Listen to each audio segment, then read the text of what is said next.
O riso, por Henri Bergson. Ensaio sobre a significação do cômico.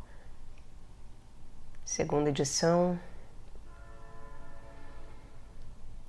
Zahar Editores. Canal Leconde. Caros ouvintes, caso gostem do que aqui é lido, por favor adquiram o livro. E caso gostem do meu trabalho, venham auxiliá-lo. Isso é possível via Pix, Apoia-se Vaquinha, R$1 por mês. Creio que R$1 vale ao meu trabalho, não? Os links estão no descritivo. Assim como é possível comprar livros que chegam até mim pela lista da Amazon, cujo link também está no descritivo. E também curtam, compartilhem, comentem, inscrevam-se no canal. Tudo isso faz diferença porque gera engajamento e faz com que esse conteúdo seja disseminado pelo YouTube, fazendo com que assim chegue a mais pessoas e o meu trabalho possa ser ampliado. Pela presença, muito obrigada. A todos uma boa escuta. Capítulo 3º, finalmente último capítulo, Comicidade de Caráter. Primeiro. Até agora acompanhamos o cômico através dos seus inúmeros meandros, procurando ver como ele se infiltra em certa forma, atitude, situação, ação, palavra e certo gesto. Com a análise dos caracteres cômicos, chegamos agora à parte mais importante de nossa tarefa. Seria também a mais difícil, se cedêssemos à tentação de definir o risível por alguns exemplos flagrantes e, por conseguinte, toscos. Então, à medida que nos elevássemos a manifestações mais altas da comicidade, teríamos visto os fatos deslizarem entre as malhas maiores da definição que pretendia retê-los. Mas, na realidade, seguimos o método inverso. De cima para baixo é que dirigimos a luz.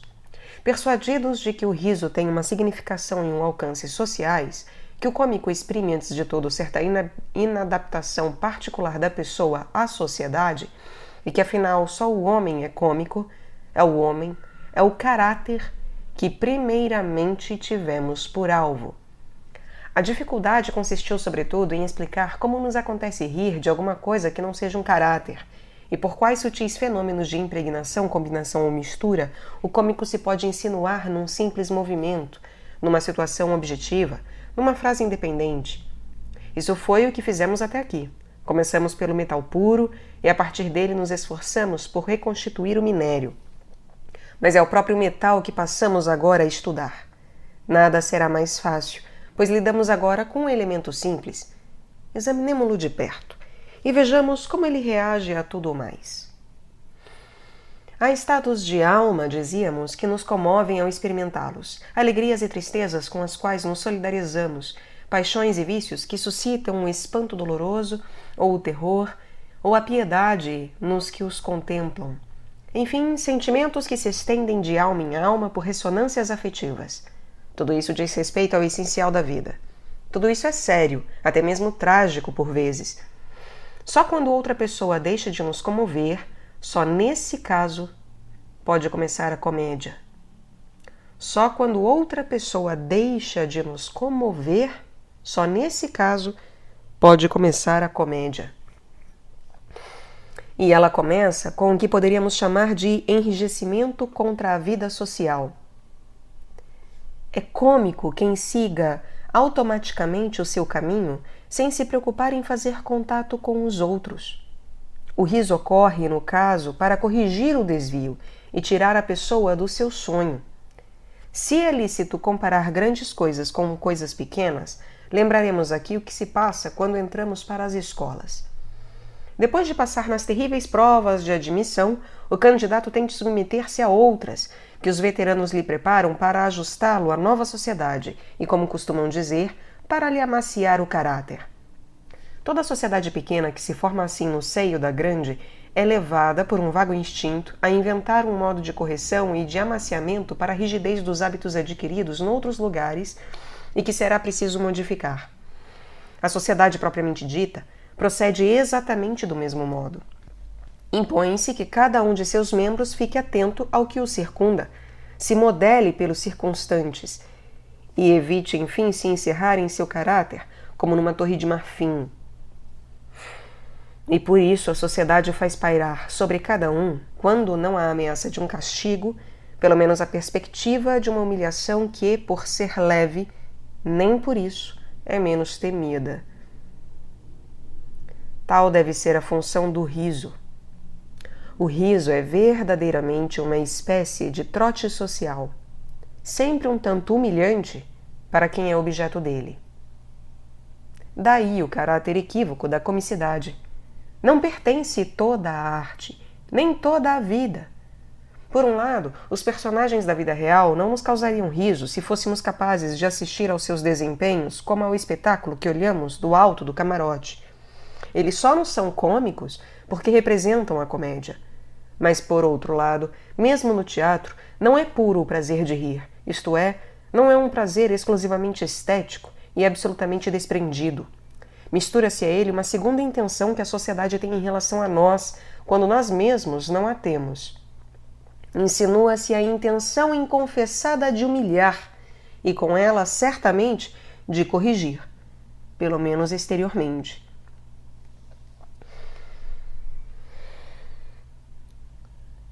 Esta é a razão pela qual a comédia se situa muito mais perto da vida real que o drama. Quanto maior a grandiosidade de um drama, mais profunda será a elaboração a que o autor terá de submeter a realidade para extrair dela o trágico em estado puro. E, pelo contrário, só nas formas inferiores, no burlesco e na farsa, a comédia contrasta vivamente com o real. Quanto mais se eleva, mais tenderá a se confundir com a vida. E existem cenas da vida real que são tão próximas da alta comédia que o teatro poderia valer-se delas sem lhes trocar uma palavra. Segue-se disso que os elementos do caráter cômico serão os mesmos no teatro e na vida. Que elementos são esses?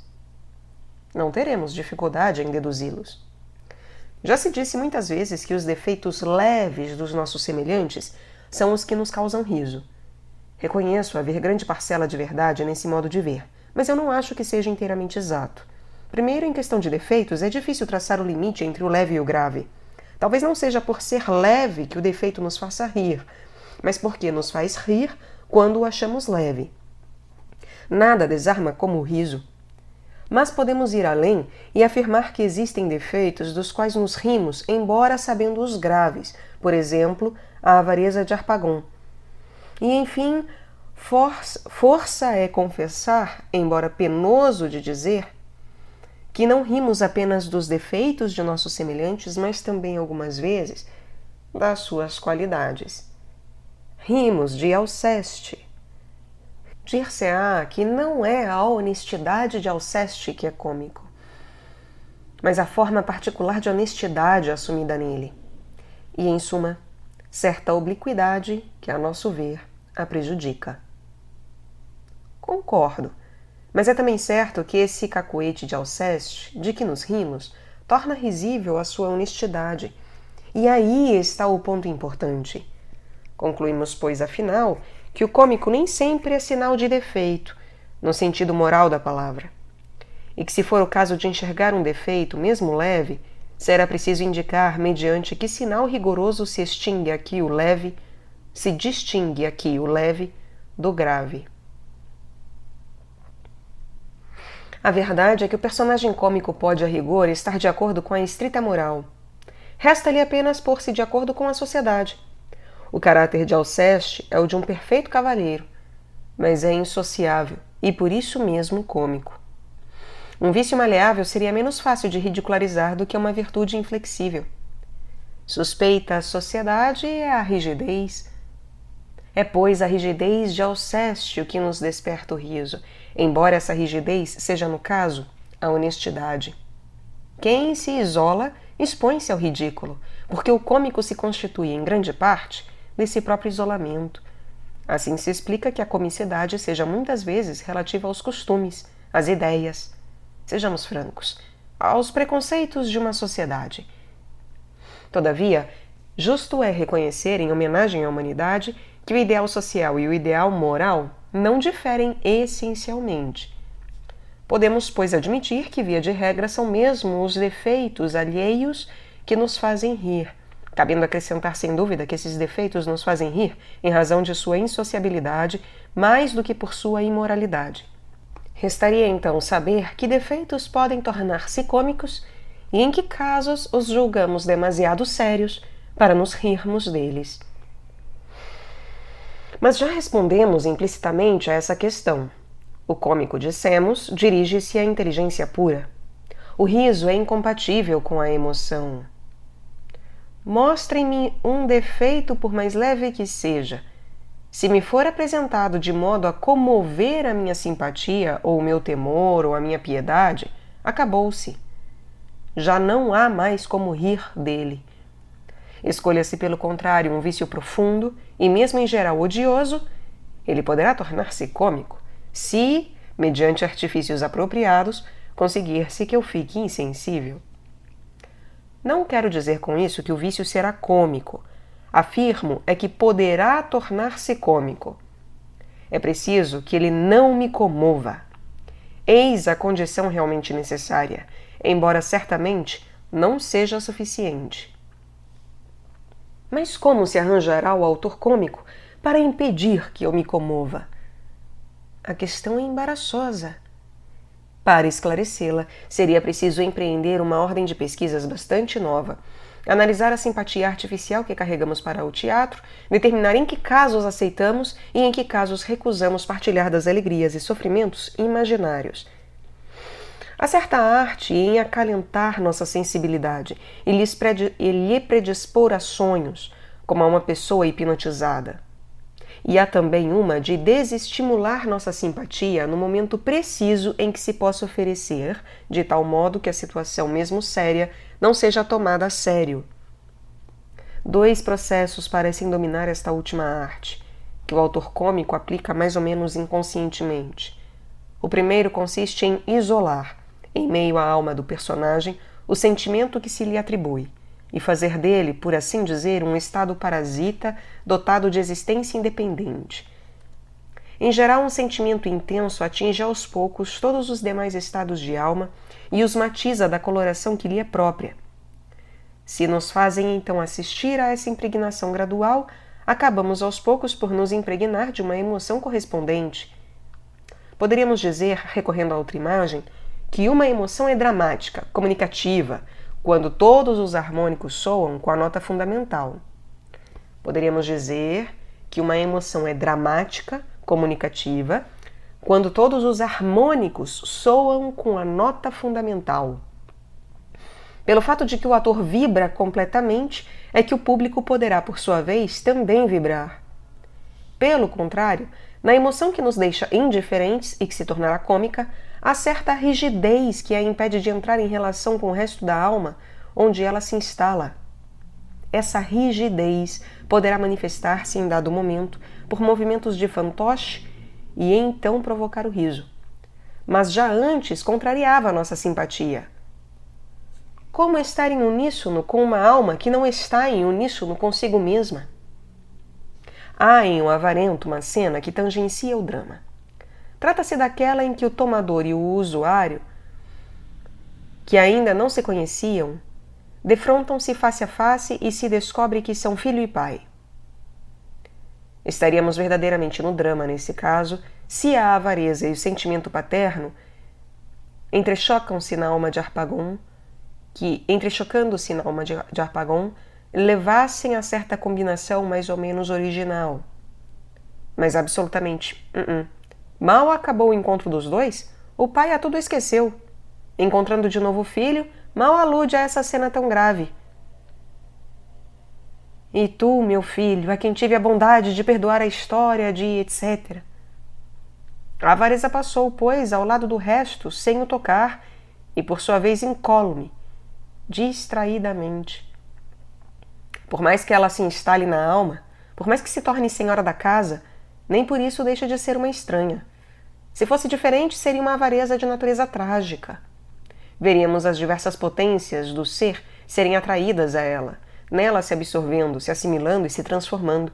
Sentimentos e afeições, desejos e aversões, vícios e virtudes, tudo isso se tornaria matéria a que a avareza comunicaria novo gênero de vida. Essa é, ao que parece, a primeira diferença essencial entre a alta comédia e o drama. E existe uma outra, mais visível e que decorre, aliás, da primeira. Quando nos descrevem um estado de alma com a intenção de o tornar dramático ou simplesmente de nos fazer tomá-lo a sério, nós o aproximamos aos poucos de ações que lhe dão a medida exata. Assim é que o avarento combinará tudo em função do ganho, e que o falso devoto, dando a impressão de só cuidar do céu, agirá o mais habilmente possível na terra. Sem dúvida, a comédia não exclui as combinações desse gênero. Bastam para provar isso as maquinações de Tartuffe. Mas isso é o que a comédia tem em comum com o drama. E para distinguir-se dele, para nos impedir de tomar a sério a ação séria, para nos predispor a rir, ela se vale de um meio cuja fórmula enuncio assim. Em vez de concentrar nossa atenção sobre os atos, ela a dirige, sobretudo, para os gestos. Entendo aqui por gestos as atitudes, os movimentos e mesmo o discurso pelos quais o estado de alma se manifesta sem objetivo, sem proveito, pelo efeito apenas de certa espécie de arrumação interior. O gesto assim definido difere profundamente da ação. A ação é intencional, ou pelo menos consciente. O gesto escapa, é automático. Na ação, a pessoa empenha-se toda. No gesto, uma parte isolada da pessoa se exprime, a revelia, ou pelo menos destacada da personalidade total. Por fim, e esta é a questão essencial, a ação é exatamente proporcional ao sentimento que a inspira. A passagem gradual de uma ao outro, de modo que a nossa simpatia ou aversão podem deixar-se escorregar ao longo do fio que vai do sentimento ao ato e interessar-se paulatinamente. Mas o gesto tem algo de explosivo, que desperta a nossa sensibilidade disposta a ser acalentada e que, lembrando-nos assim a nós mesmos, nos impede de levar as coisas a sério. Portanto, na medida em que a nossa atenção se aplique ao gesto e não ao ato, estaremos no reino da comédia. O personagem Tartuffe devia pertencer ao drama por suas ações. É ao levar em consideração, sobretudo, os seus gestos que o achamos cômico. Lembremos a sua entrada em cena. Lourenço, aperte meu cílio com a minha disciplina. Aperte meu cilício com a minha disciplina.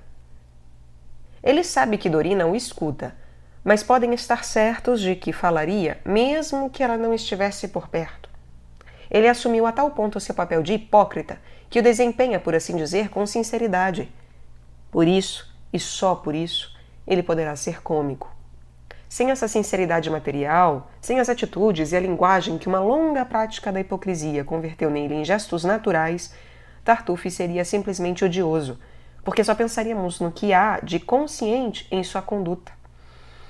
Compreende-se, assim, que a ação seja essencial no drama e acessória na comédia. Na comédia, sentimos que bem se poderia preferir outra situação para nos apresentar o personagem, mesmo que fosse o mesmo homem, em situação diferente. Essa impressão não a temos num drama. No drama, personagens e situações moldam-se juntos, ou melhor dizendo, os acontecimentos fazem parte integrante das pessoas, de modo que, se o drama nos narrasse outra história, mesmo que se atribuíssem os mesmos nomes aos atores, estaríamos verdadeiramente lidando com outras pessoas.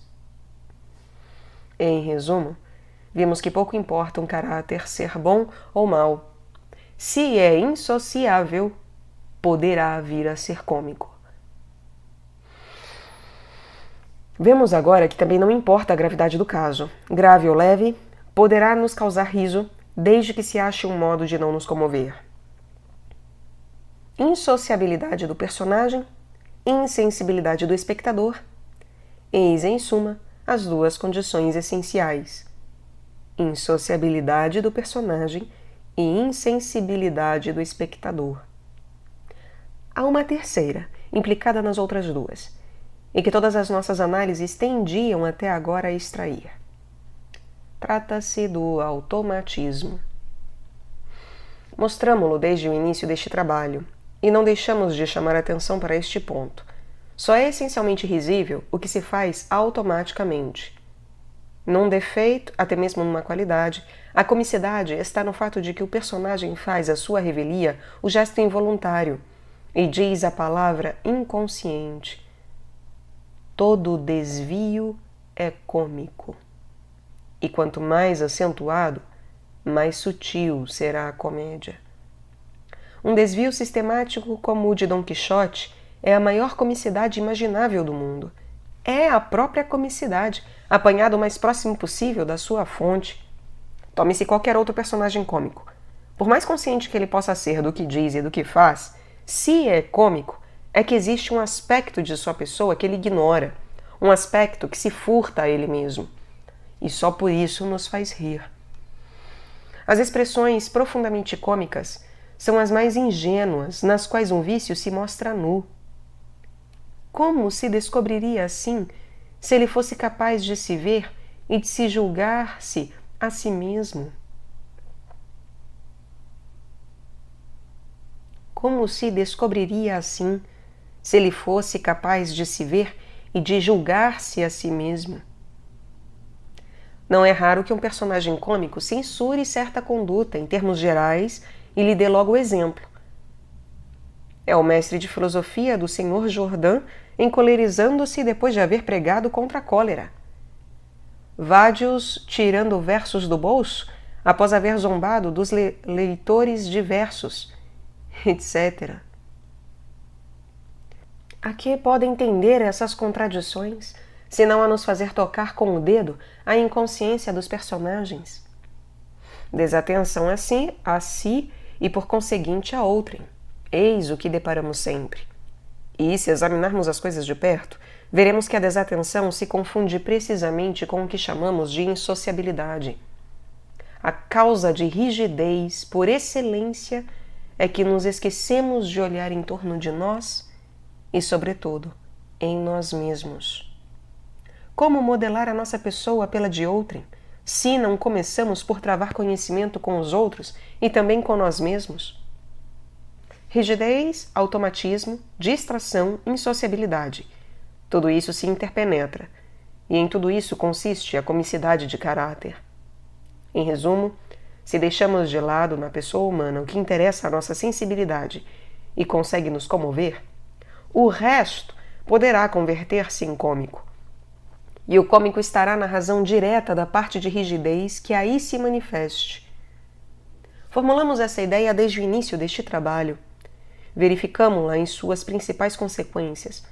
Acabamos de aplicá-la à definição da comédia.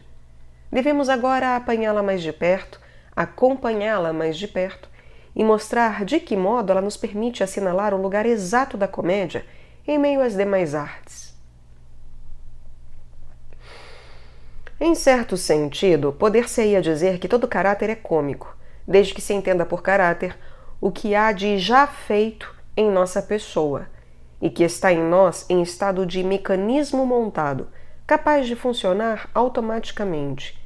Será aquilo pelo que nos repetimos, e será também, por conseguinte, aquilo pelo que os outros nos poderão imitar.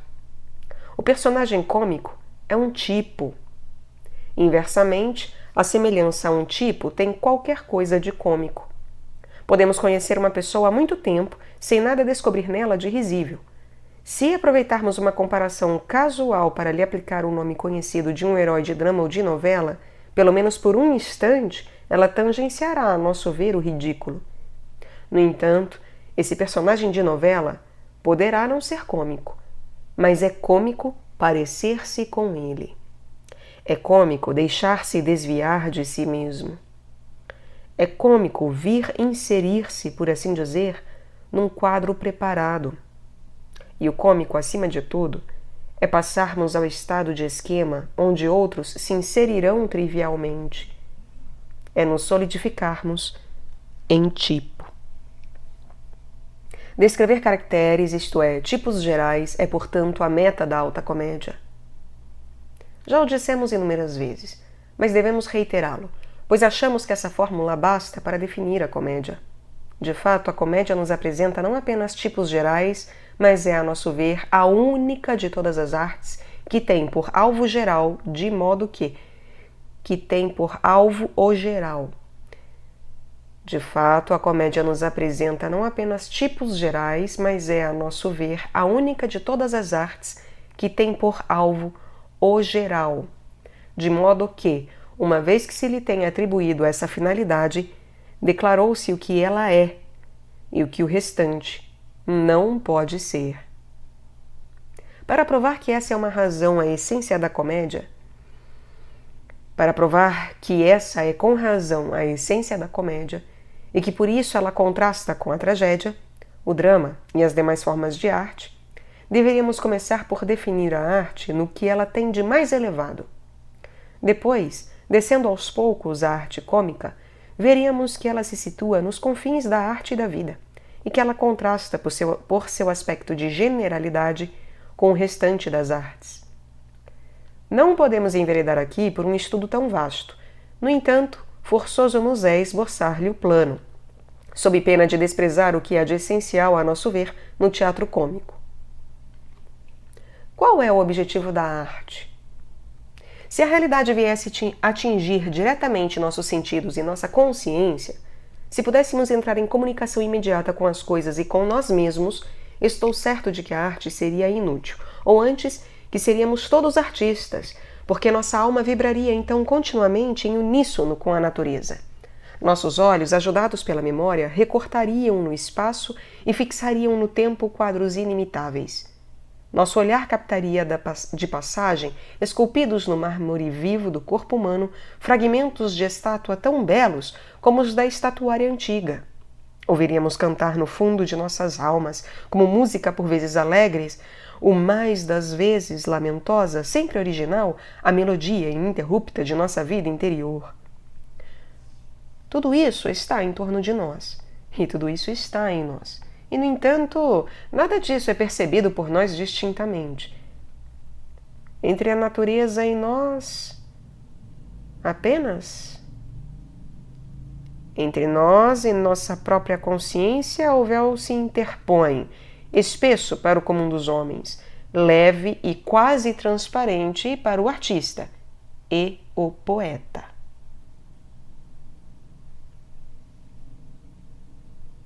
Que fada teceu esse véu? Terá sido por malícia ou amizade?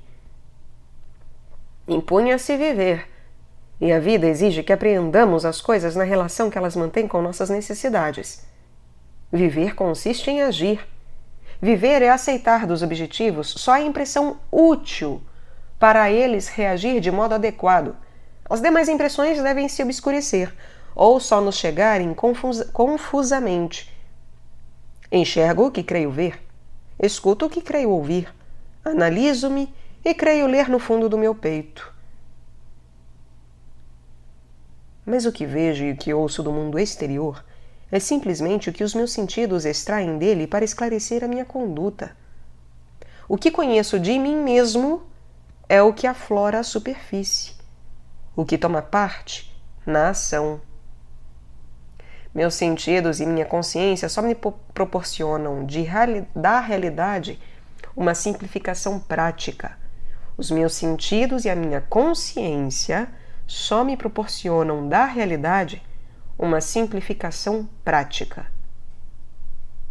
Na visão que me dão das coisas e de mim mesmo, as diferenças inúteis ao homem são apagadas, as semelhanças úteis ao homem são acentuadas. As vias me são traçadas de antemão por onde minha ação enveredará. Essas são as mesmas pelas quais toda a humanidade passou antes de mim. As coisas foram classificadas com vistas à vantagem que poderia tirar delas. E é essa classificação que percebo, muito mais que a cor e a forma das coisas. Sem dúvida, o homem já é muito superior ao animal nesse aspecto. É pouco provável que o olho do lobo faça uma diferença entre o cabrito e o cordeiro.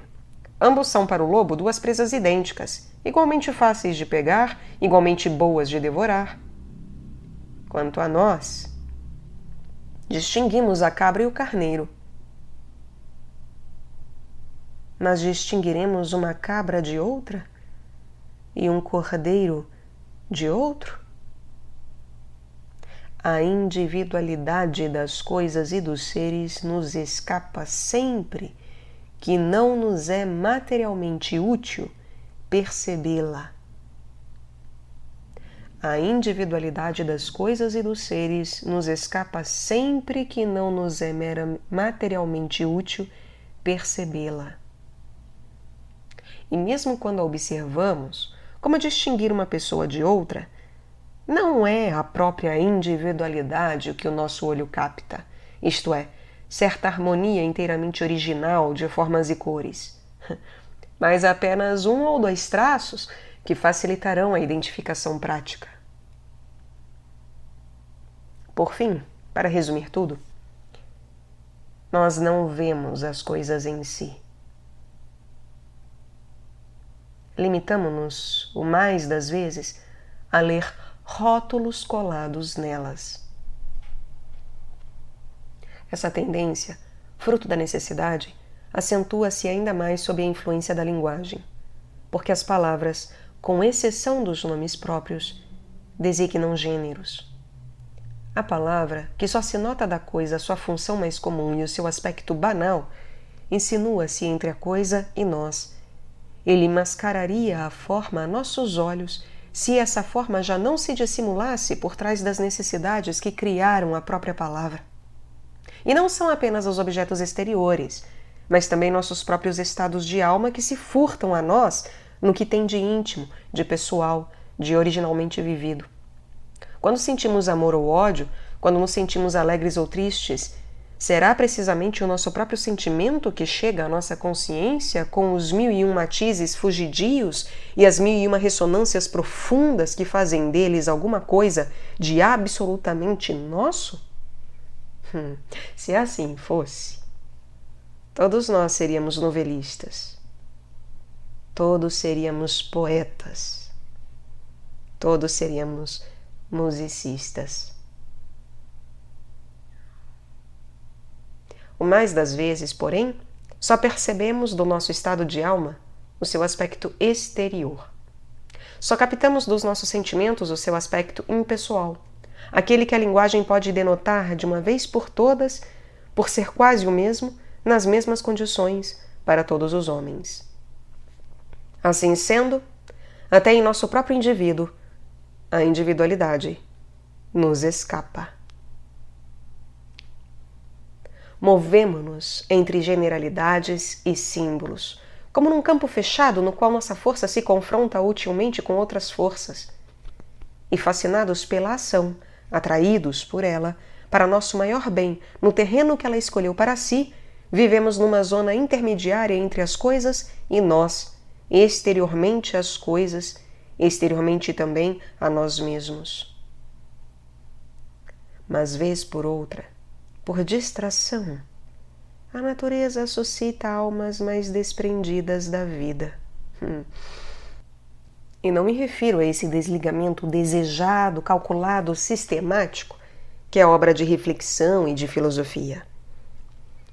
Falo de um desligamento natural, inato à estrutura do sentido ou da consciência, e que se manifesta de pronto num modo virginal, por assim dizer, de ver, de ouvir ou pensar. Um modo virginal de ver, de ouvir ou pensar. Se esse desligamento fosse completo, se a alma não mais aderisse à ação por alguma de suas percepções, seria a alma de um artista como o mundo jamais viu ainda. Seria superior em todas as artes ao mesmo tempo. Ou então as fundiria todas numa só. Falo de um desligamento natural, inato à estrutura do sentido ou da consciência, que se manifestaria de pronto num modo virginal, por assim dizer, de ver, de ouvir ou pensar. Se esse desligamento fosse completo, se a alma não mais aderisse à ação por alguma de suas percepções, seria, de fato seria, a alma de um artista como o mundo jamais viu ainda. Seria superior em todas as artes, sim, ao mesmo tempo. Ou então as fundiria todas numa só.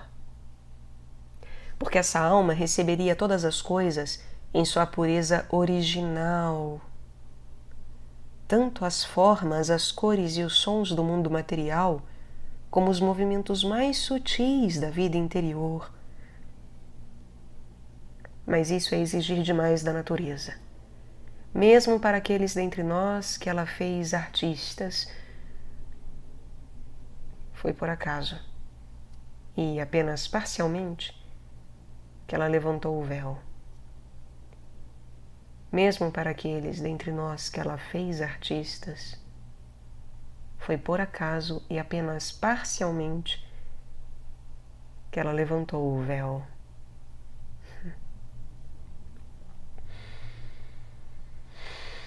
Apenas numa direção ela esqueceu de ligar a percepção à necessidade.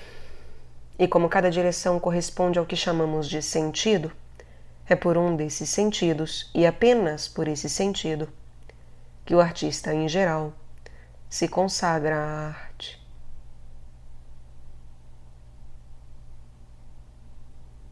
Daí, na origem, a diversidade das artes. Daí também a especialidade das predisposições. Um artista se aplicará às cores e às formas, e como ama a cor pela cor, a forma pela forma, como as percebe por elas e não para ele, é a vida interior das coisas que ele verá transparecer através de suas formas e cores. Ele fará a vida entrar aos poucos em nossa percepção, a princípio confundida.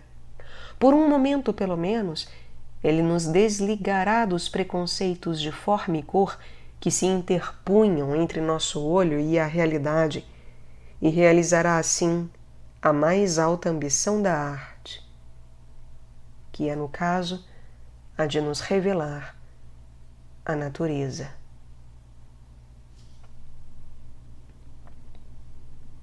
Outros artistas se voltarão de preferência a si mesmos.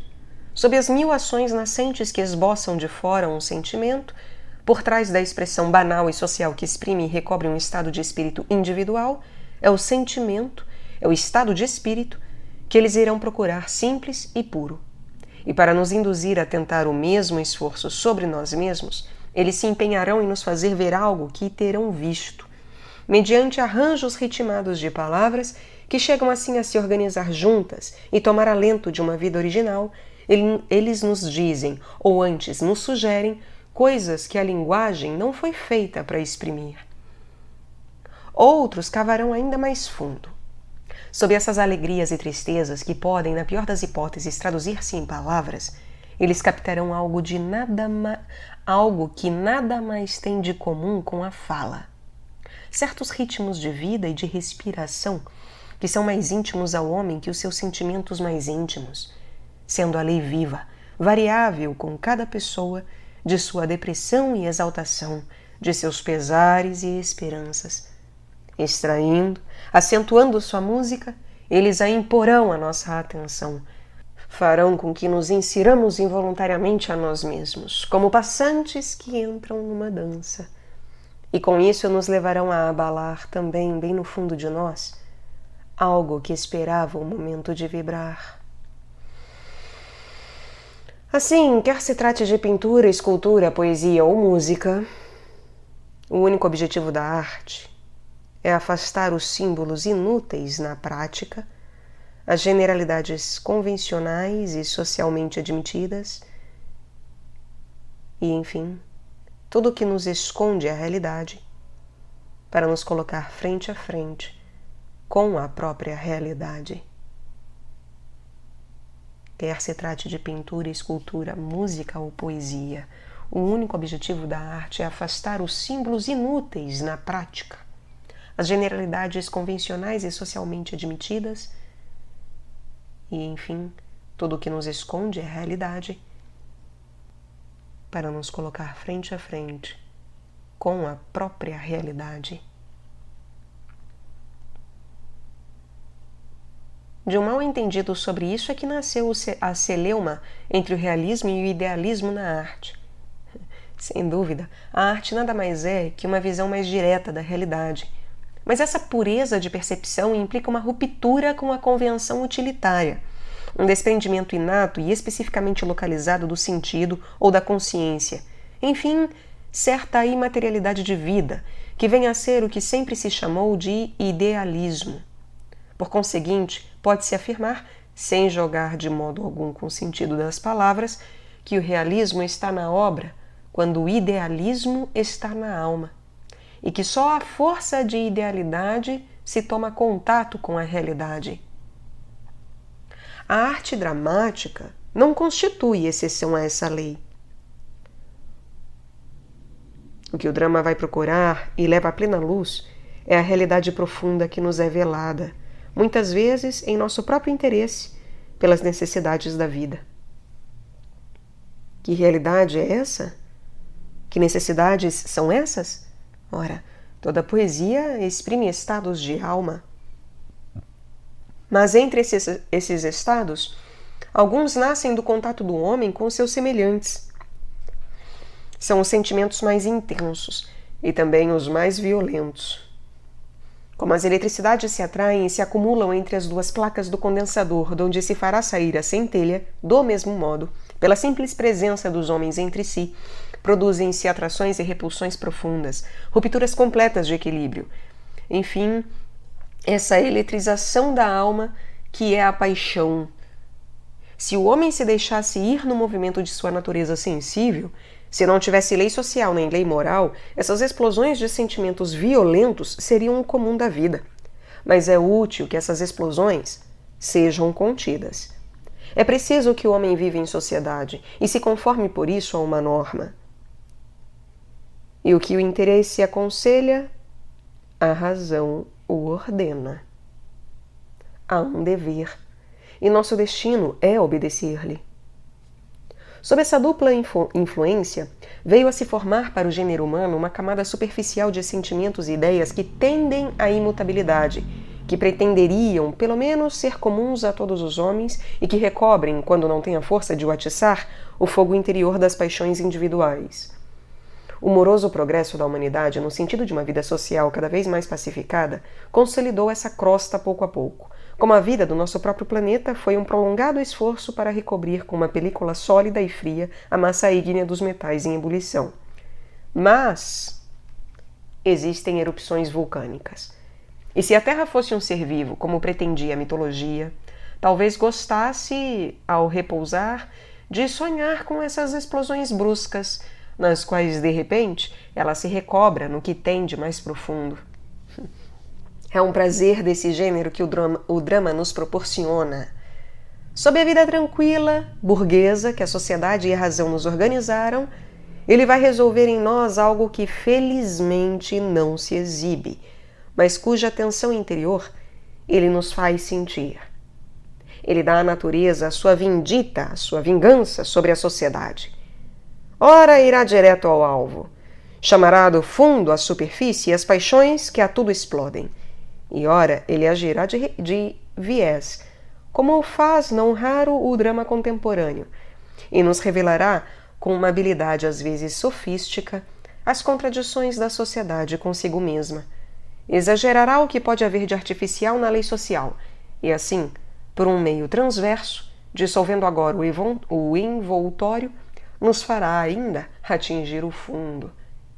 Mas nos dois casos, seja enfraquecendo a sociedade, seja reforçando a natureza, ele persegue o mesmo objetivo, que é revelar-nos uma parte oculta de nós mesmos, o que poderíamos chamar de elemento trágico da nossa personalidade. Temos essa impressão ao sair de uma bela peça dramática. Ficamos envolvidos menos pelo narrado a nós sobre outros do que pelo que se nos fez entrever de nós próprios. Um mundo confuso de coisas vagas que gostaríamos de ter existência e que, por felicidade nossa, não conseguiram. Um mundo confuso de coisas vagas que gostariam de ter existência e que, por felicidade nossa, não conseguiram. Parece também nos terem sido despertadas reminiscências atávicas infinitamente antigas, tão profundas, tão estranhas à nossa vida atual, que essa vida nos parece durante alguns instantes como algo de irreal ou de arranjado, do qual será preciso fazer um novo aprendizado. Trata-se, pois, de uma realidade mais profunda que o drama foi buscar por baixo de aquisições mais utilitárias. E essa arte tem o mesmo objeto que as demais. Segue-se disso que a arte tem por mira sempre o individual. A arte tem por mira sempre o individual.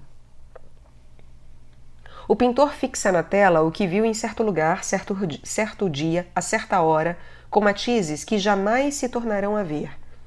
O poeta canta um estado de alma que foi o seu, e o seu somente, e que jamais experimentará de novo. O que o dramaturgo põe diante dos nossos olhos é o evolver de uma alma, um tecido vivo de sentimentos e fatos, algo, enfim, que ocorreu uma vez para jamais se reproduzir. Debalde damos nomes gerais a esses sentimentos. Em outra alma, já não mais serão a mesma coisa. Debalde damos nomes gerais a esses sentimentos. Em outra alma, já não serão mais a mesma coisa. Eles são individualizados. Por isso, sobretudo, eles pertencem à arte, porque as generalidades, os símbolos, inclusive os tipos, são a moeda corrente de nossa percepção cotidiana. De onde vem, pois, o mal-entendido sobre essa questão? A razão é que se confundiram duas coisas muito diferentes: a generalidade dos objetos e a dos juízos que fazemos sobre eles.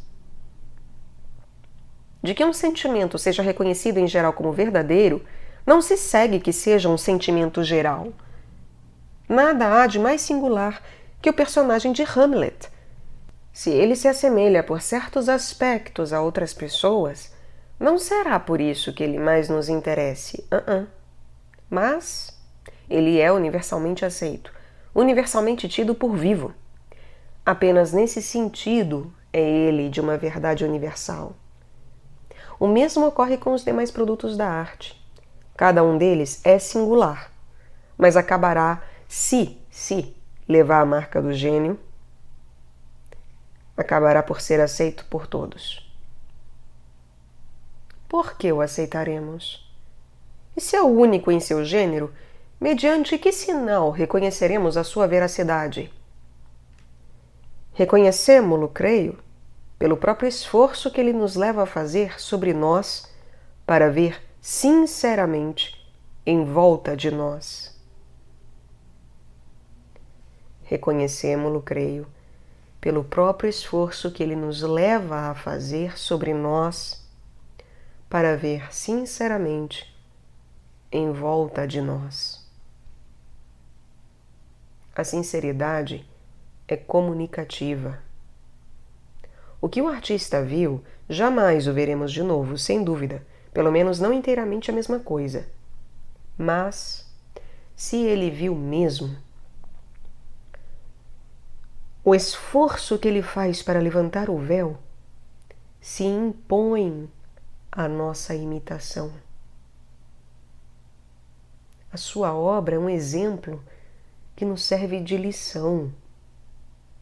E pela eficácia da lição, avalia-se precisamente a veracidade da obra.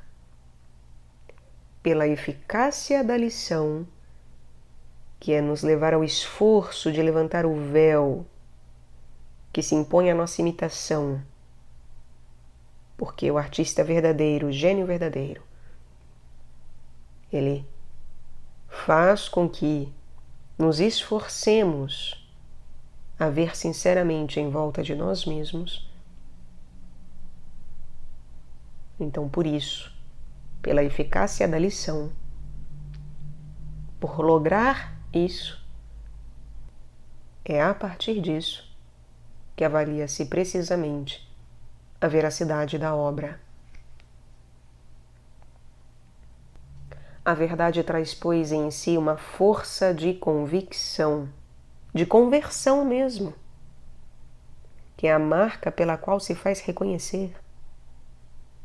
Quanto maior a obra e mais profunda a verdade entrevista, tanto mais será de esperar o efeito. Porém, mais também esse efeito tenderá a se tornar universal. A universalidade está, pois, aqui no efeito produzido e não na causa. Por ser uma obra de gênio que nos faz reconhecer em nós o levantar de véu para vermos ao redor, para vermos a realidade da realidade, a verdade da verdade. Por isso, se tem como efeito produzido a universalidade. A obra em si é singular, mas a sua singularidade revela a universalidade. Inteiramente outro é o objeto da comédia. Na comédia, a generalidade está na própria obra. A comédia pinta caracteres com que deparamos antes, com que deparamos ainda em nosso caminho.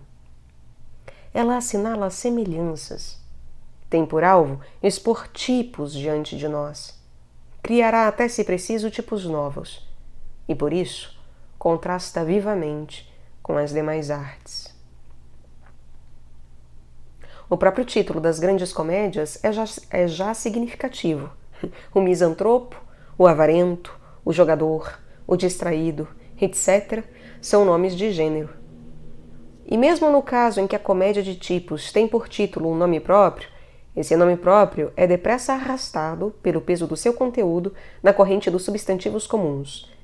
Dizemos um tartufo, ao passo que não diríamos uma fedra ou um polieucta. Sobretudo, não ocorrerá a um autor trágico grupar em torno do seu personagem principal personagens secundárias que lhe sejam, por assim dizer, cópias simplificadas. O herói da tragédia é uma individualidade peculiar em seu gênero. Poderá ser imitado, mas nesse caso se passará, conscientemente ou não, do trágico ao cômico, porque ninguém se parece com ele, pois ele não se parece com ninguém. Já pelo contrário, um notável instinto leva o autor cômico, ao compor o personagem central, a fazer gravitar em torno dele outras figuras que apresentem os mesmos traços gerais, Muitas comédias têm por título um substantivo no plural ou um termo coletivo. As mulheres sábias, as preciosas ridículas, o mundo do tédio, etc. Outro tanto de encontros em cena de pessoas diversas reproduzindo um mesmo tipo fundamental. Seria interessante analisar essa tendência da comédia. Observaríamos nela, talvez, o pressentimento de um fato assinalado pelos médicos, isto é, que os desequilibrados de uma mesma espécie são levados por uma secreta atração a procurarem uns aos outros. Sem precisamente depender da medicina, o personagem cômico é habitualmente, como mostramos, um desviado. E desse desvio, a uma ruptura completa de equilíbrio, a transição se fará imperceptivelmente. E desse desvio a uma ruptura completa de equilíbrio, a transição se fará imperceptivelmente. Mas existe outra razão ainda. Se o objetivo do autor cômico é nos apresentar tipos, isto é, caracteres capazes de se repetir, não lhe seria mais fácil nos apresentar vários exemplares diferentes de um mesmo tipo? Assim procede o naturalista quando trata de uma espécie. Ele os enumera e lhes descreve as principais variedades. Essa diferença essencial entre a tragédia e a comédia, uma aplicando-se a indivíduos e a outra a gêneros, traduz-se ainda de outra maneira. Ela surge na elaboração inicial da obra. Manifesta-se desde o início por dois métodos de observação bem diferentes. Por mais paradoxal que pareça essa afirmação, não cremos que a observação dos demais homens seja necessária ao autor trágico. Em primeiro lugar, de fato, verificamos que grandes autores levaram uma vida retirada, muito burguesa, sem que houvesse oportunidade de verem desencadear em torno deles, paixões das quais fizeram a descrição fiel. Mas a supor que houvessem presenciado esse espetáculo, é de indagar se lhes teria sido de algum proveito. O que nos interessa de fato na obra do poeta é a visão de certos estados de alma profundíssimos ou de certos conflitos íntimos. Ora, essa visão não pode realizar-se de fora. As almas não são interpenetráveis. Só percebemos exteriormente certos sinais da paixão. Só as interpretamos, defeituosamente, aliás, por analogia com o que nós mesmos vivenciamos. O que sentimos é, pois, o essencial, e só podemos conhecer a fundo o nosso próprio íntimo, quando chegamos a conhecê-lo. Significará que o poeta tenha experimentado o que descreve? Que tenha passado pelas situações de seus personagens e vivido a sua vida interior? Nesse caso ainda, a biografia dos poetas nos daria um desmentido. Como supor de resto que um homem mesmo tenha sido Macbeth, Otelo, Hamlet, o rei Lear e tantos outros? Um mesmo homem, sendo todos eles? Mas talvez se deva distinguir aqui entre a personalidade que temos e aquelas que poderíamos ter. Nosso caráter é o resultado de uma opção que se renova sem cessar. Há pontos de bifurcação, ou pelo menos aparentes, ao longo de todo o nosso caminho. E percebemos muitas direções possíveis, embora só possamos seguir uma delas. Voltar atrás, seguir até o extremo as direções vislumbradas. Nisso parece consistir precisamente a imaginação poética. Concordo em que Shakespeare não tenha sido Macbeth, nem Hamlet, nem Otelo, mas ele teria sido esses personagens diversos se as circunstâncias por um lado e por outro o consentimento de sua vontade houvessem levado ao estado de erupção violenta o que nele não passava de impulso interior. É enganar-se estranhamente sobre o papel da imaginação poética, acreditar que ela compõe seus heróis com pedaços tirados aqui e ali em torno dela, como para costurar uma roupa de Arlequim. Nada de vivo sairia disso. A vida não se recompõe. Ela simplesmente se deixa contemplar. A imaginação poética só pode ser uma visão completa da realidade. Se os personagens criados pelo poeta nos dão a impressão de vida, é que são o próprio poeta, o poeta multiplicado, o poeta aprofundando-se a si mesmo num esforço de observação interior tão poderoso que capta o virtual no real e toma o que a natureza deixou nele em estado de esboço ou de simples projeto para dele fazer uma obra completa. Inteiramente diferente é o gênero de observação de onde nasce a comédia. Trata-se de uma observação exterior. Por mais curioso que o autor cômico possa ser dos ridículos da natureza humana, não irá, penso eu, ao ponto de procurar os seus próprios. Aliás, ele não os encontraria. Só somos risíveis pelo aspecto de nossa pessoa que se furta à nossa consciência. É, pois, sobre outros homens que essa observação se exercerá. Mas, por isso mesmo, a observação assumirá um caráter de generalidade que não pode possuir quando o exercemos sobre nós. Porque, instalando-se na superfície, não atingirá mais que o envoltório das pessoas, aquilo por onde várias delas se tocam e tornam-se capazes de se assemelhar. Não irá além disso, e mesmo que o pudesse, não o quereria, porque nada teria a ganhar.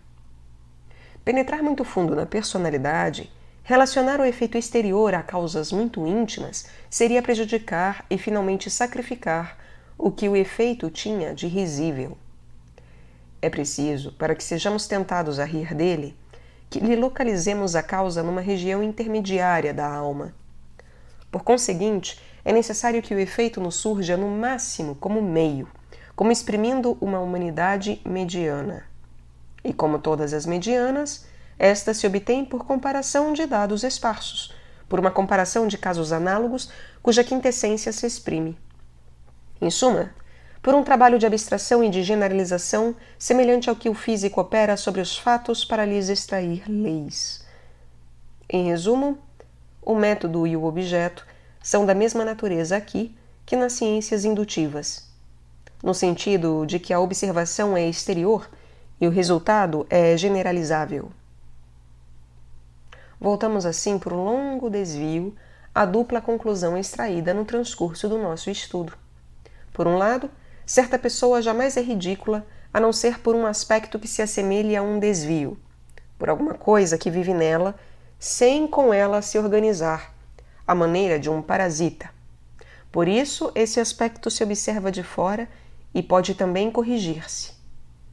Mas, por outro lado, sendo o objeto do riso esse mesmo aspecto, é útil que a correção atinja ao mesmo tempo o maior número possível de pessoas. Por isso a observação cômica vai por instinto ao geral.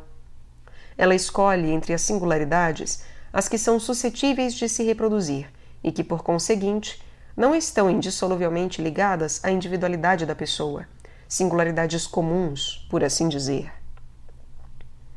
Transportando-as para a cena, ela cria obras que pertencerão sem dúvida à arte, na medida em que tenham por alvo consciente o agradar, mas que contrastam com as demais obras de arte por seu caráter de generalidade, como também pela segunda intenção inconsciente de corrigir e instruir. Tínhamos, pois, razão ao afirmar que a comédia é intermediária entre a arte e a vida. Ela não pode ser desprendida como a arte pura. Ao organizar o riso, ela aceita a vida social como um meio natural, chega mesmo a acompanhar uma das impulsões da vida social. E a essa altura, volta as costas à arte, que é uma ruptura com a sociedade e um retorno à simples natureza. Segundo, vejamos agora, com base no que precede, como deve fazer o autor cômico para criar um aspecto de caráter idealmente cômico, cômico em si mesmo, cômico em suas origens, cômico em todas as suas manifestações. Ele terá de ser profundo, a fim de fornecer à comédia um alimento durável, mas apesar disso superficial, para ficar no tom da comédia, invisível a quem o possua, dado que o cômico é inconsciente. Invisível a todos os demais para que produza o riso universal. Pleno de indulgência para consigo mesmo, de modo a exibir-se sem escrúpulo. Penoso para os demais, a fim de que o reprimam sem piedade. Corrigível imediatamente, para que não tenha sido inútil rir-se dele. Certo de renascer sob novos aspectos, para que o riso tenha de atuar sempre, inseparável da vida social, conquanto insuportável à sociedade. Capaz, enfim, para assumir a maior variedade de formas imaginável de se acionar a todos os vícios e até mesmo a algumas virtudes. Esses os elementos a se fundirem num só todo. O químico da alma, a quem se tenha confiado a manipulação dessa fórmula delicada, ficaria um tanto desapontado sem dúvida quando chegasse o momento de esvaziar a retorta. Veria que trabalhou penosamente para reconstituir uma mistura que se pode achar completamente feita e sem dificuldade, tão difundida na humanidade quanto o ar na natureza. Essa mistura é a vaidade. Acredito que não exista defeito mais superficial e nem mais profundo. Os ferimentos que se lhe causam jamais são muito graves e, no entanto, recusam-se a curar. Os ferimentos que se lhe causam jamais são muito graves e, no entanto, recusam-se a se curar. Os serviços que se lhe prestam são os mais fictícios de todos os serviços e, no entanto, são os que merecem um reconhecimento permanente. A vaidade em si mal passa de um vício, e contudo todos os vícios gravitam em torno dela e tendem, ao se requintarem, a ser tão só meios de a satisfazerem. Fruto da vida social, é uma admiração de si calcada na admiração que se crê inspirada aos outros. É ainda mais natural, mais universalmente inata que o egoísmo, porque sobre o egoísmo a natureza triunfa sempre, ao passo que só pela reflexão chegamos a vencer a vaidade. Acredito de fato que jamais nascemos modestos, a menos que se pretenda chamar de modéstia certa timidez totalmente física, que de resto está mais perto do orgulho do que se pensa. A verdadeira modéstia só pode ser uma meditação sobre a vaidade. A verdadeira modéstia só pode ser uma meditação sobre a vaidade. Ela nasce do espetáculo das ilusões de outrem e do medo de nós mesmos, de nos extraviarmos. Ela nasce do espetáculo das ilusões de outrem e do medo de nós mesmos nos extraviarmos. É como uma circunspecção científica quanto ao que se dirá e se pensará de nós. É constituída de correções e retoques. Enfim, é uma virtude adquirida. É difícil dizer em que momento preciso o cuidado de se tornar modesto se separa do medo de se tornar ridículo. Mas esse temor e esse cuidado certamente se confundem na origem. Um estudo completo das ilusões da vaidade e do ridículo que a acompanha esclareceria sobremaneira a teoria do riso. Veríamos o riso realizar regularmente uma das suas funções principais, que é lembrar a plena consciência de si mesmos os amores próprios desviados e obter assim a maior sociabilidade possível dos caracteres. Veríamos o riso realizar regularmente uma das suas funções principais, que é lembrar a plena consciência de si mesmos os amores próprios desviados e obter assim a maior sociabilidade possível dos caracteres. Veríamos como a vaidade, que é um produto natural da vida social, apesar disso, castiga a sociedade, assim como certos venenos suaves produzidos constantemente pelo nosso organismo o intoxicariam com o tempo se outros produtos não lhes neutralizassem o efeito. O riso realiza, sem cessar, um trabalho desse gênero. Nesse sentido, poderíamos dizer que o remédio específico da vaidade é o riso, e que o defeito essencialmente risível é a vaidade. Poderíamos dizer que o remédio específico da vaidade é o riso, e que o defeito essencialmente risível é a vaidade. Quando estudamos a comicidade das formas e do movimento, mostramos como esta ou aquela imagem simples, risível por si mesma, pode se insinuar em outras imagens mais complexas e lhes infundir algo de sua virtude cômica. Assim, as formas mais elevadas da comicidade se explicam às vezes pelas mais baixas. Mas a operação inversa talvez se produza ainda mais frequentemente. E existem efeitos cômicos muito toscos devido à descida de uma comicidade muito sutil.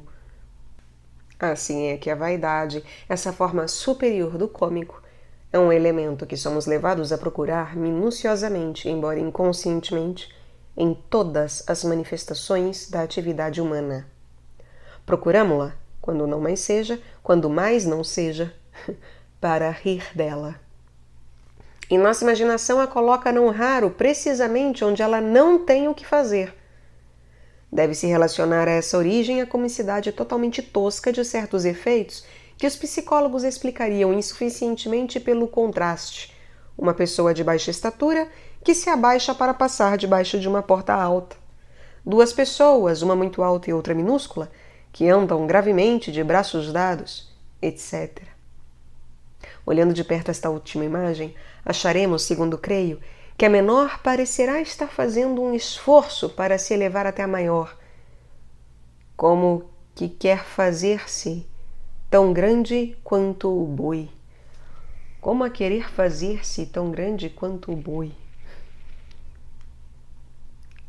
Terceiro, não caberia aqui enumerar as particularidades de caráter que se aliam à vaidade, ou que lhe fazem concorrência, para se impor à atenção do autor cômico. Já mostramos antes que todos os defeitos podem tornar-se risíveis, e, a rigor, até certas qualidades. Mesmo que se pudesse fazer o rol das ridicularias conhecidas, a comédia se encarregaria de estendê-lo. Não, sem dúvida, a criar ridículos puramente fictícios, mas destrinchando direções cômicas até então despercebidas. Assim é que a imaginação pode isolar figuras sempre novas no desenho complicado de um mesmo tapete. A condição essencial, como sabemos, é que a particularidade observada apareça imediatamente como uma espécie de esquema na qual muitas pessoas se possam inserir. A condição essencial, então, como sabemos, é que a particularidade observada apareça imediatamente como uma espécie de esquema no qual muitas pessoas se possam inserir. Mas há esquemas já feitos, constituídos pela própria sociedade, necessários à sociedade, dado que esta se baseia numa divisão do trabalho. Refiro-me aos ofícios, funções e profissões. Toda profissão especial dá aos que a exercem certos hábitos de espírito e certas particularidades de caráter pelos quais eles se assemelham entre si e pelos quais esses profissionais se distinguem dos outros. Pequenas sociedades se constituem assim no seio da grande. Sem dúvida, resultam da organização mesma da sociedade em geral e, no entanto, correriam o risco, se isoladas em demasia, de prejudicar a sociabilidade. Ora, o riso tem por função precisamente reprimir as tendências separatistas. O seu papel é corrigir a rigidez, convertendo-a em maleabilidade, reajustar cada um a todos, enfim, abrandar as angulosidades. Teremos, pois, aqui uma espécie de comicidade cujas variedades poderiam ser determinadas de antemão. Chamá-la-emos, se quiserem, de comicidade profissional. Não entraremos no pormenor dessas variedades. Preferimos insistir no que elas têm em comum. Em primeira linha figura a vaidade profissional. Cada um dos mestres do Sr. Jordan coloca a sua arte acima das demais.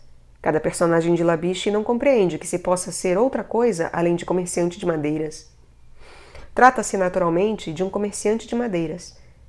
A vaidade inclinará nesse caso a converter-se em solenidade à medida que a profissão exercida encerre uma dose mais elevada de charlatanismo notável que quanto mais contestável seja uma profissão, mais os que a praticam tendem a se crer investidos de um sacerdócio e a exigir que nos curvemos aos seus mistérios.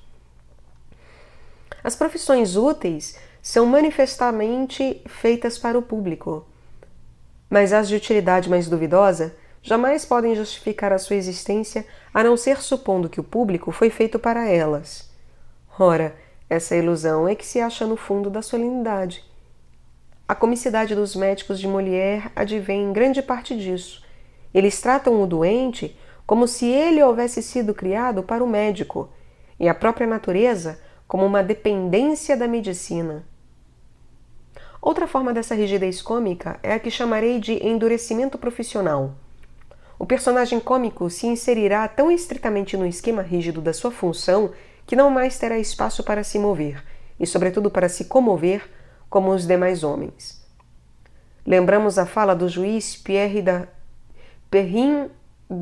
Dandin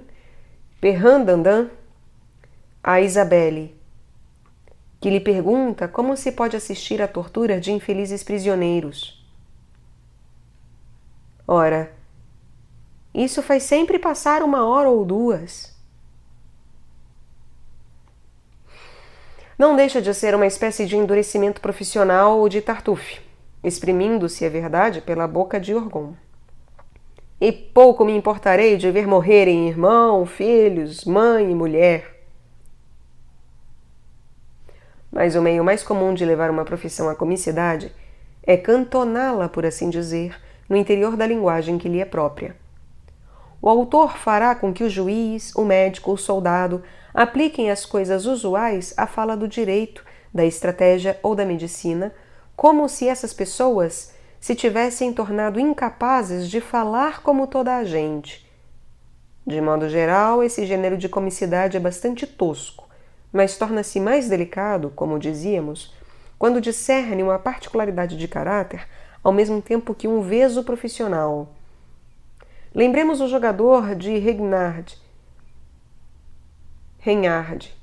exprimindo-se com tanta originalidade em termos de jogo, dando a seu criado o nome de Hector, até que chama sua noiva. Palias, como é conhecida a dama de espadas. Ou então as mulheres sábias, cuja comicidade consiste em grande parte em que transpõem as ideias de ordem científica em termos de sensibilidade feminina. Epicuro me agrada, gosto dos turbilhões, etc. Releia-se o 3º ato da peça. Ver-se-á que Armande, Philaminte e Belise se exprimem regularmente nesse sentido. Apontando mais além na mesma direção, veremos que há também uma lógica profissional, isto é, maneiras de raciocinar cuja aprendizagem se faz em certos ambientes e que são válidas para o ambiente e falsas para o resto do mundo. Mas o contraste entre essas duas lógicas, uma particular e outra universal, engendra certos efeitos cômicos de natureza especial, sobre os quais valerá a pena nos alongarmos um pouco mais. Atingimos a esta altura um ponto importante da teoria do riso. Vamos, pois, ampliar a questão e enfocá-la em toda a sua generalidade.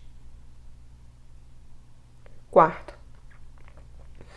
De fato, muito preocupados em apurar a causa profunda da comicidade, tivemos de desprezar até aqui uma das suas manifestações mais notáveis. Referimos-nos à lógica própria do personagem cômico e do grupo cômico, estranha lógica que pode, em certos casos, dar amplo escopo ao absurdo. Théophile Gautier disse que o cômico extravagante é a lógica do absurdo. Vários filósofos do riso gravitam em torno da noção análoga. O cômico extravagante é a lógica do absurdo. Todo efeito cômico implicaria contradição por algum aspecto.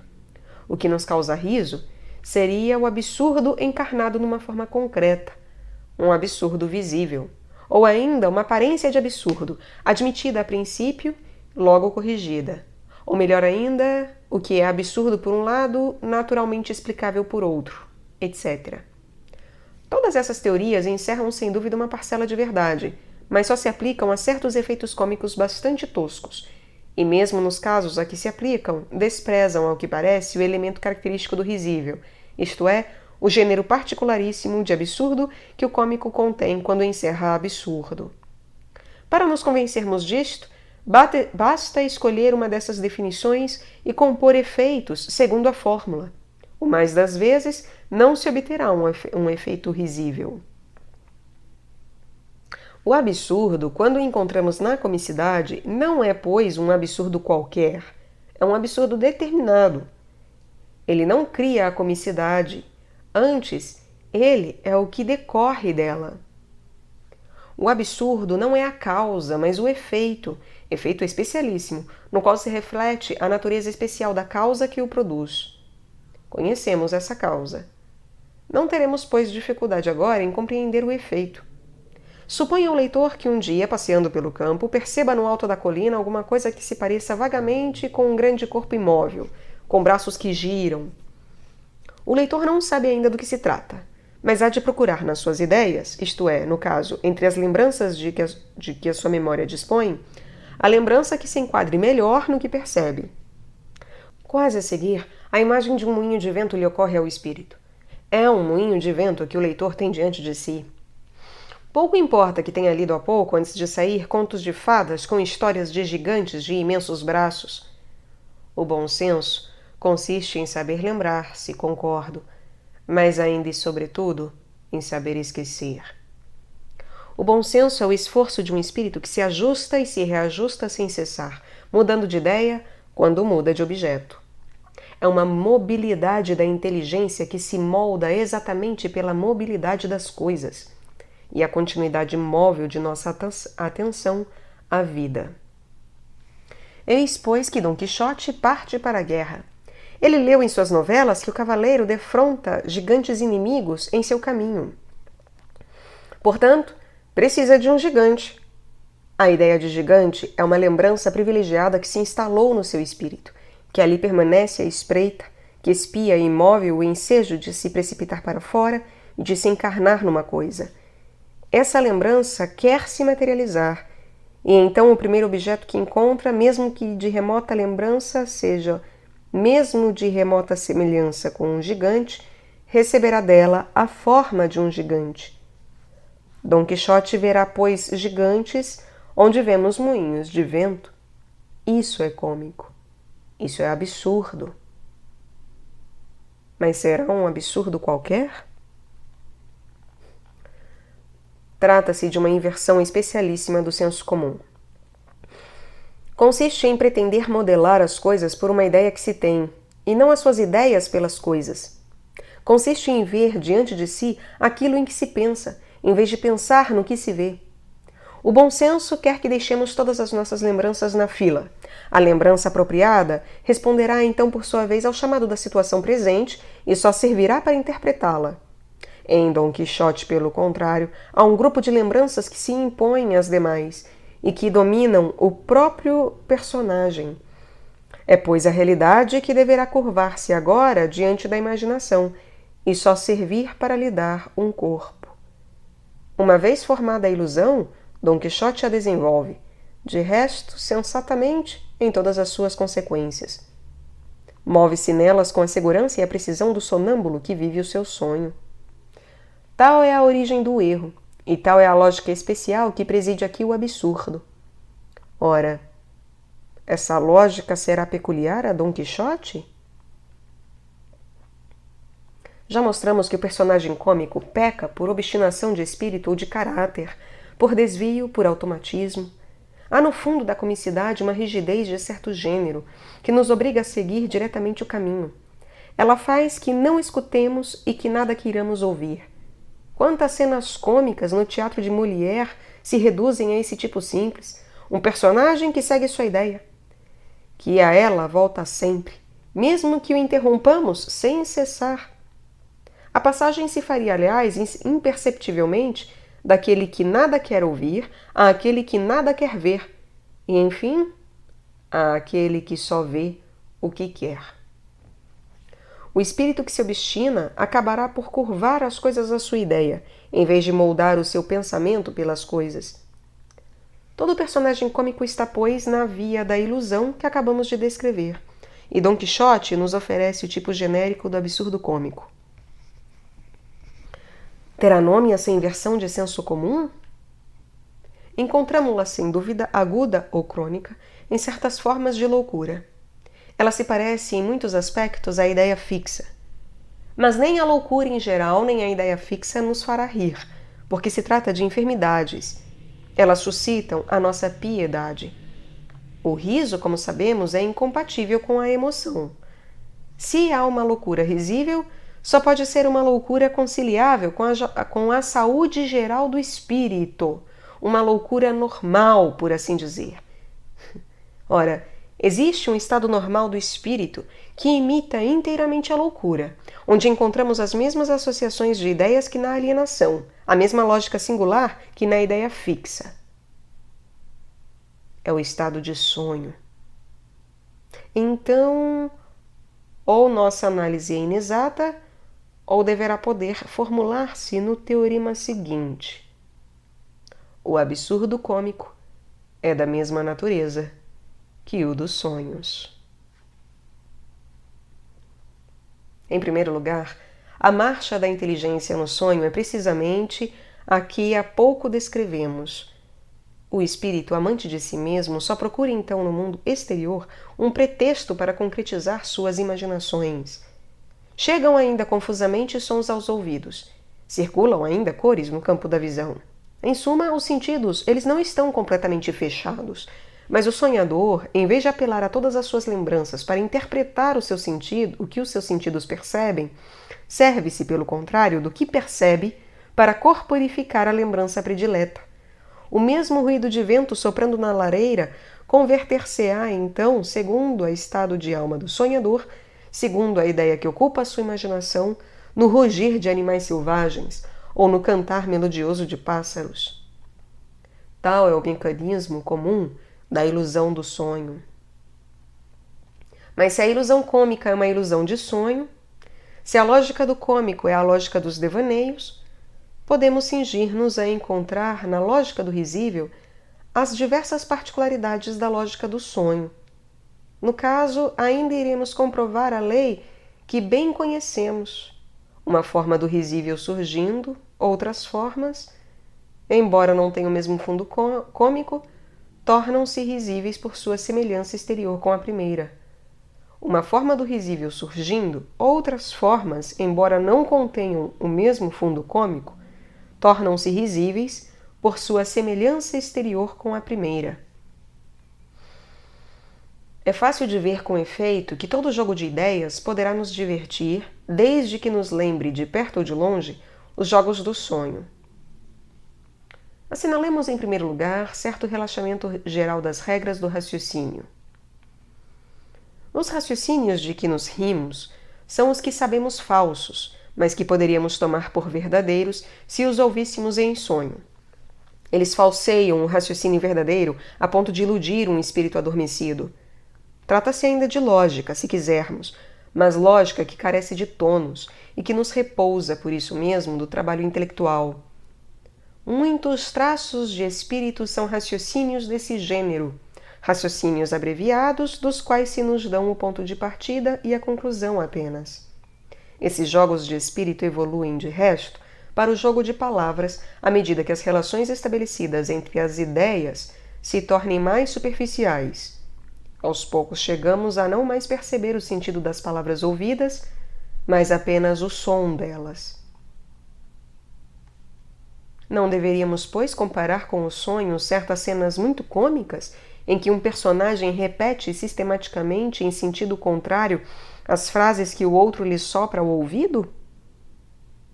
Se dormimos em meio a pessoas que conversam, iremos verificar às vezes que as palavras delas perdem aos poucos o sentido, que os sons se deformam e se fundem ao acaso para assumir em nosso espírito significações estranhas, e que reproduzimos assim, em relação à pessoa que fala, a cena de Joãozinho e o soprador.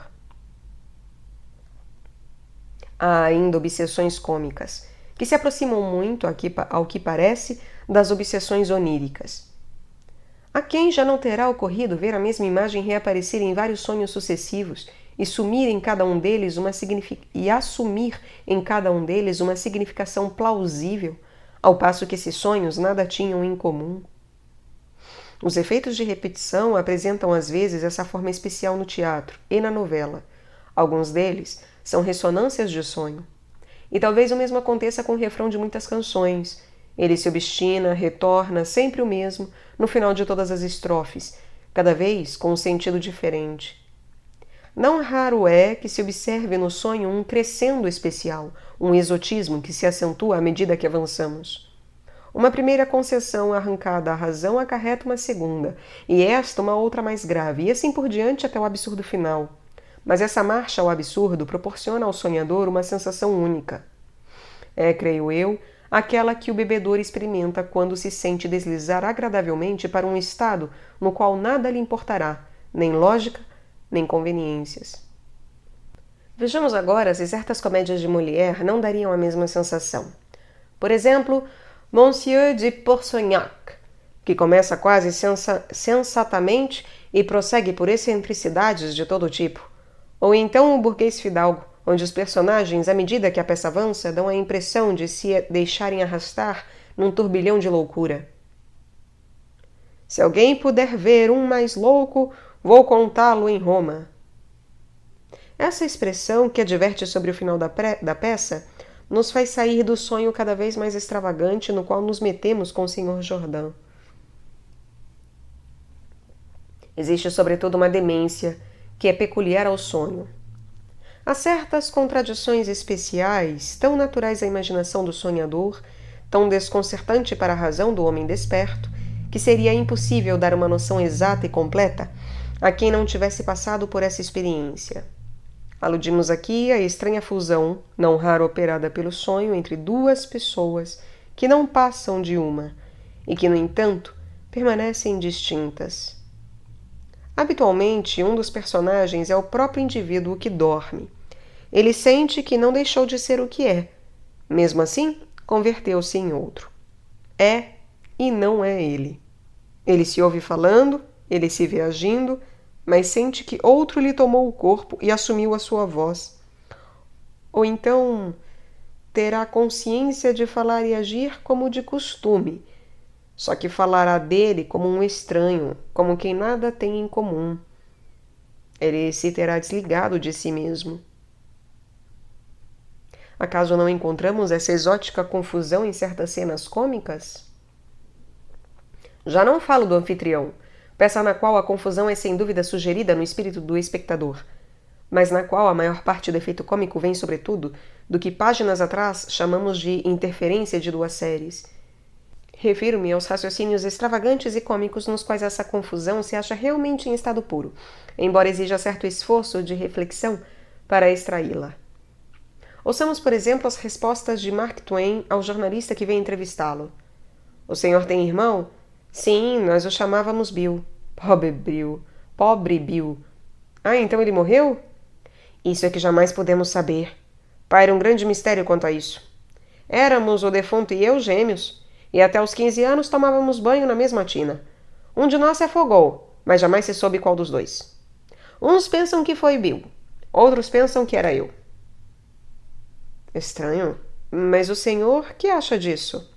Olha, vou revelar-lhe um segredo que até hoje não disse a viva alma. Um de nós tinha um sinal particular, uma enorme pinta atrás da mão esquerda. Era eu. Ora, foi esse menino que se afogou, etc. Examinando esse relato de perto, veremos que o absurdo desse diálogo não é um absurdo qualquer.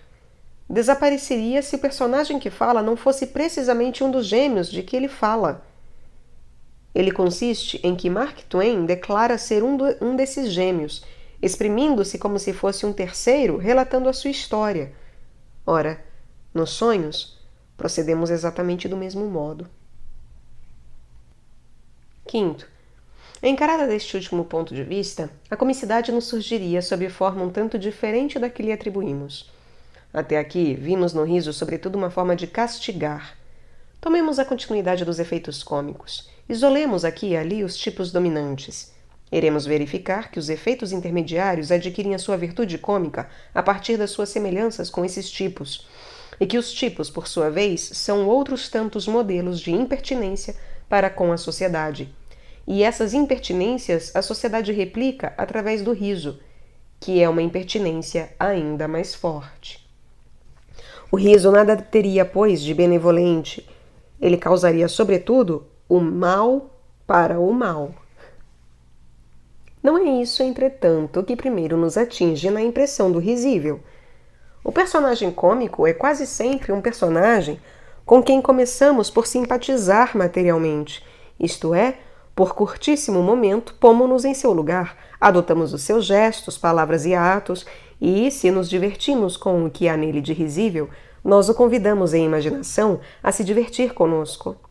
Nós o tratamos primeiro como companheiro. Há, pois, em quem ri, uma aparência pelo menos de bonomia, de jovialidade amável, que estaríamos errados em desprezar. Há, sobretudo no riso, uma movimentação de descontração, não raro observado, cuja razão devemos procurar. Em parte nenhuma essa impressão era mais perceptível que nos últimos exemplos citados. Neles, de resto, é que acharemos a explicação. Quando o personagem cômico segue sua ideia automaticamente, acaba por pensar, falar, agir como se sonhasse. Ora, o sonho é uma descontração. Estar em contato com as coisas e com as pessoas, só ver e só pensar no que existe de fato, exige um esforço ininterrupto de tensão intelectual. O bom senso é esse próprio esforço, significa trabalho. Mas desligar-se das coisas e, apesar disso, perceber imagens, romper com a lógica e, no entanto, continuar juntando ideias, pertence simplesmente ao lúdico, ou, se preferirem, à preguiça. O absurdo cômico nos dá, pois, a princípio, a impressão de um jogo de ideias. Nosso primeiro impulso é nos associarmos a esse brinquedo. Isso repousa da fadiga de pensar. Mas o mesmo se diria das demais formas do risível. Há sempre no fundo da comicidade, dizíamos, a tendência de se deixar deslizar ao longo de uma rampa fácil, que é o mais das vezes a rampa do hábito. Já não mais se procura ajustar-se e se ajustar sem cessar à sociedade da qual se é membro. Descuida-se da atenção que se deveria prestar à vida. Fica-se mais parecido a um desviado. Desvio da vontade, concordo. Tanto e ainda mais que da inteligência. Desvio da vontade, concordo. Tanto e ainda mais que da inteligência. Desvio ainda, entretanto, e por conseguinte, indolência. Rompe-se com as conveniências como se romperia há pouco com a lógica. Enfim, adquire-se o aspecto de alguém que brinca. Nesse caso ainda, nosso primeiro impulso é aceitar o convite à indolência. Durante um momento, pelo menos, entramos no brinquedo. Isso repousa da fadiga de viver. Mas só repousamos por um momento. A finalidade que pode entrar na impressão do cômico é bem fugaz. A afinidade que pode entrar na impressão do cômico é bem fugaz. Também ela decorre de um desvio. É desse modo que um pai austero vai por vezes se associar por esquecimento a certa peraltice do seu filho, detendo-se logo a seguir para corrigi-la. O riso é, antes de tudo, um castigo. Feito para humilhar, deve causar à vítima dele uma impressão penosa. A sociedade vinga-se através do riso das liberdades que se tomaram com ela. Ele não atingiria o seu objetivo se carregasse a marca da solidariedade e da bondade. Dir-se-á que pelo menos a intenção pode ser boa, que quase sempre se castiga por amor, e que o riso, ao reprimir as manifestações exteriores de certos defeitos, nos convida assim para o nosso bem maior, a corrigir esses defeitos e a nos aprimorar interiormente? Muito haveria a dizer sobre essa questão. Em geral e de modo tosco, o riso exerce sem dúvida, sim, uma função proveitosa. De resto, todas as nossas análises tendiam a mostrar isso, mas não se conclui daí que o riso seja sempre justo, nem que se inspire numa ideia de benevolência ou mesmo de equidade. Para ser sempre justo, seria necessário que proviesse de um ato de reflexão. Ora, o riso é simplesmente o efeito de um mecanismo montado em nós pela natureza, ou, o que vem a ser quase a mesma coisa, por um prolongado hábito da vida social. E ele parte sozinho, verdadeira resposta ao pé da letra.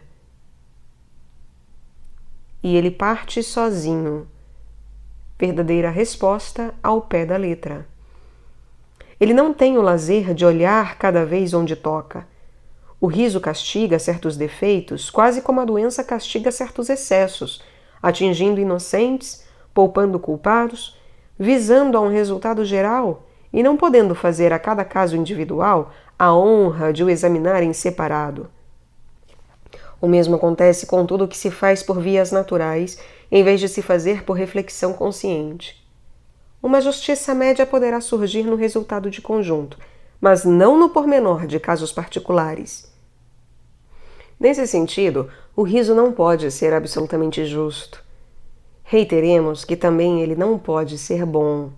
Ele tem por função intimidar humilhando. Não conseguiria isso se a natureza não houvesse deixado para esse efeito, nos melhores dentre os homens, um pequeno saldo de maldade, ou pelo menos de malícia. Talvez seja preferível não aprofundarmos em demasia essa questão. Nada encontraríamos de muito lisonjeiro para nós. Veríamos que o movimento de descontração ou de expansão não passa de prenúncio do riso, e que quem ri entra de pronto em si, afirma-se mais ou menos orgulhosamente a si mesmo e tenderia a considerar a pessoa de outrem como um fantoche do qual segura os cordéis.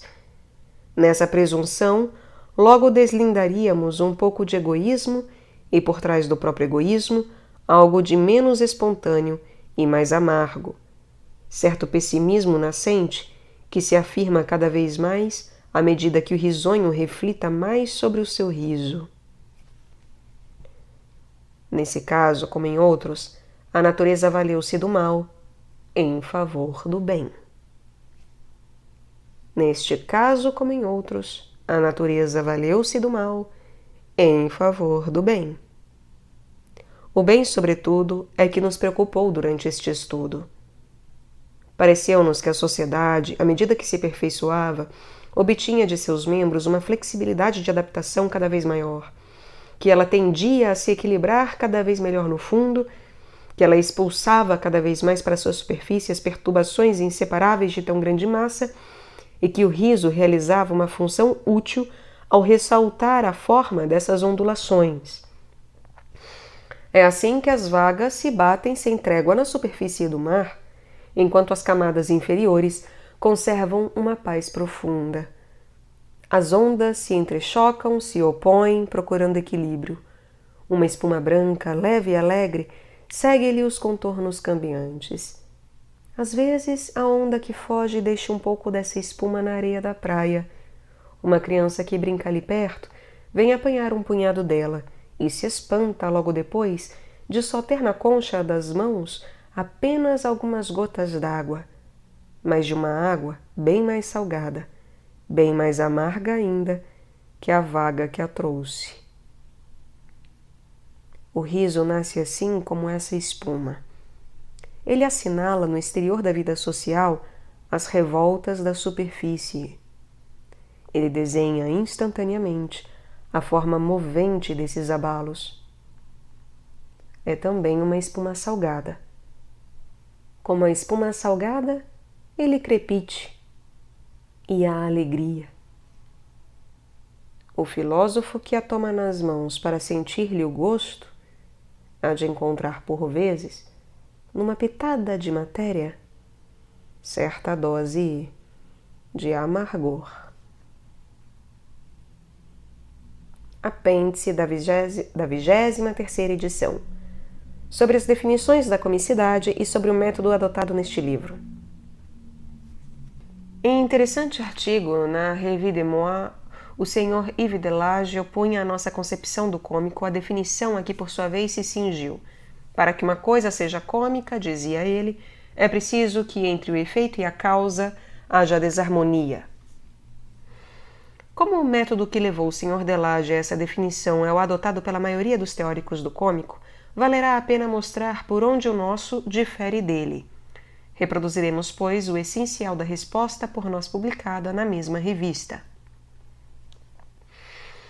Pode-se definir o cômico por uma ou várias características gerais, exteriormente visíveis, que se tenham encontrado em efeitos cômicos respingados aqui e ali. Certo número de definições desse gênero vêm sendo apresentados desde Aristóteles, e a de Vossa Senhoria me pareceu ter sido obtida através do seguinte método. A Vossa Senhoria traça um círculo e mostra que efeitos cômicos, tomados ao acaso, ali se incluem. A partir do momento em que as características em questão tenham sido notadas por um observador perspicaz, pertencem sem dúvida ao que é cômico. Mas creio que, com frequência, as encontraremos também no que não o é. A definição será em geral demasiado ampla. Ela satisfará, o que já é alguma coisa, reconheço, a uma das exigências da lógica em matéria de definição. Terá indicado alguma condição necessária. Eu não creio que ela possa, em vista do método adotado, dar a condição suficiente. A prova disso é que várias dessas definições são igualmente aceitáveis, embora não digam a mesma coisa. E a prova disso é sobretudo que nenhuma delas, tanto quanto eu saiba, fornece o meio de construir o objeto definido, de fabricar o cômico. Tentei algo de inteiramente diferente. Procurei na comédia, na farsa, na arte do bufão, etc., os processos de fabricação do cômico. Acreditei perceber que eram outras tantas variações sobre um tema mais geral. Notei o tema para simplificar, mas são sobretudo as variações o que importa. Seja como for, o tema fornece uma definição geral, que é agora uma regra de construção. Reconheço, aliás, que a definição assim obtida correrá o risco de parecer, à primeira vista, demasiado estreita, como as definições obtidas pelo outro método eram demasiado amplas. Ela parecerá demasiado estreita porque, ao lado da coisa risível por essência e por si mesma, risível em virtude da sua estrutura interna, existe uma multidão de coisas que fazem rir em virtude de certa semelhança superficial com aquela, ou de alguma relação causal com uma outra que se assemelha àquela, e assim por diante. A repercussão do cômico é interminável, porque gostamos de rir, e todos os pretextos valem para isso. O mecanismo das associações de ideias é aqui de extrema complexidade, de modo que o psicólogo que tenha enfocado o estudo da comicidade com este método e que tenha lutado contra dificuldades sem cessar remanescentes, em vez de acabar de uma vez por todas com o cômico encerrando-o numa fórmula, correrá sempre o risco de ouvir dizer que não tomou em consideração os fatos. Quando tiver aplicado sua teoria aos exemplos que lhe opõem e provado que se tornaram cômicos por semelhança com o que era cômico em si mesmo, onde encontrar-se facilmente outros exemplos intermináveis. Ele terá sempre de trabalhar. Em contrapartida, terá cingido o cômico, em vez de cercá-lo num círculo mais ou menos grande. Terá, se conseguir, dado o meio de fabricar o cômico. Terá procedido com o rigor e a precisão do cientista, que não acredita haver avançado no conhecimento de uma coisa quando lhe discerniu este ou aquele epíteto, por mais justo que seja. Encontramos sempre muitos que convêm. Trata-se de uma análise necessária e que se está seguro de ter feito quando se é capaz de sintetizar. E esse é o empreendimento que tentei. Ao mesmo tempo que pretendi determinar os processos de fabricação do risível, procurei saber qual a intenção da sociedade quando ri, pois é surpreendente que se ria, e o método de explicação acima referido não esclarecia esse pequeno mistério.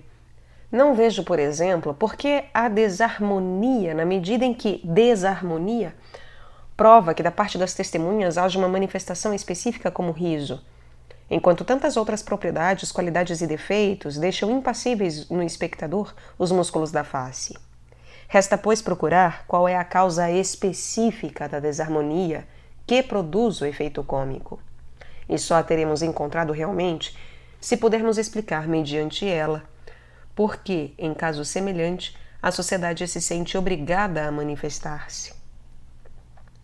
Impõe-se, pois, que haja na causa da comicidade algo de ligeiramente atentatório e de especificamente atentatório à vida social, dado que a sociedade reage a isso por um gesto que tem todo o aspecto de uma reação defensiva, por um gesto que causa leve medo. Tudo isso é o que quis considerar.